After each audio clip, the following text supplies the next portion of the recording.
السلام عليكم، ان شاء الله تكونوا كامل بخير. اليوم جبت لكم وصفه بطاطا الفقراء، وهذا هو الاسم تاعها هنا في منطقه الاندلس في اسبانيا، لانه ناس زمان كانوا بسطاء وكانوا يحضروها بمكونات متوفره في كل دار، اللي هي البطاطا، بصل، فلفل وشويه زيت زيتون، ومن هنا جا الاسم تاعها. بصح صدقوني رغم بساطه هذه الوصفه تجي بزاف بزاف بنينه، وانا متاكده الا جربتوها غادي تعاودوها شحال من مره.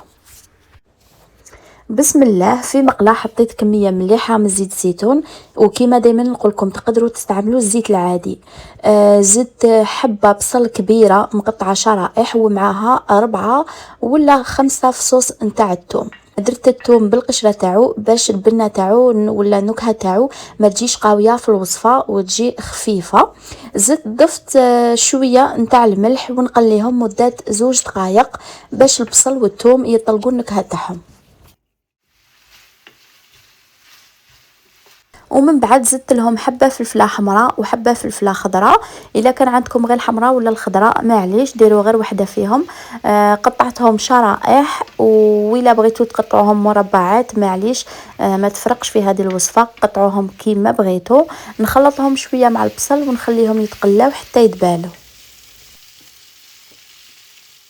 وبعد ما تقلى البصل والفلفله وطلقوا البنه تاعهم، ضفت عليهم بطاطا اللي كنت مقطعتها شرائح كما راكم تشوفوا. ما تكونش غليظه بزاف وما تكونش رقيقه، لانه الا كانت غليظه ما غاديش طيب لكم، والا كانت رقيقه غادي تتفتت. زدت عليهم شويه ملح، ما نكتروش بزاف خاطر في الاول مع البصل كنت دايره الملح. ونضيف شويه فلفل اسود، هذا اختياري، انا بغيت نزيدو باش يزيد في البنه نتاع الوصفه. ومن بعد نخلط مليح باش البطاطا تتشرب البنه نتاع البصل والفلفله والثوم وتتغلف كامل بزيت الزيتون. ومن بعد نخليها طيب على نار هاديه، وكل مره لازم نخلطها من التحت للفوق مادام راهي شاده روحها، لانه من بعد كي راح يدخلها الطياب كون نخلطوها بزاف غادي تتفتت.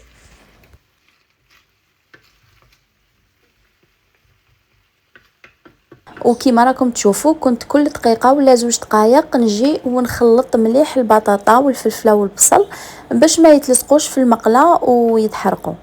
لازم تتقلى مليح المكونات باش الوصفه تجي بزاف بنينه، لو كان ما تقلاش الوصفه ما راحش تجي بنينه، هذا هو السر نتاع الوصفه.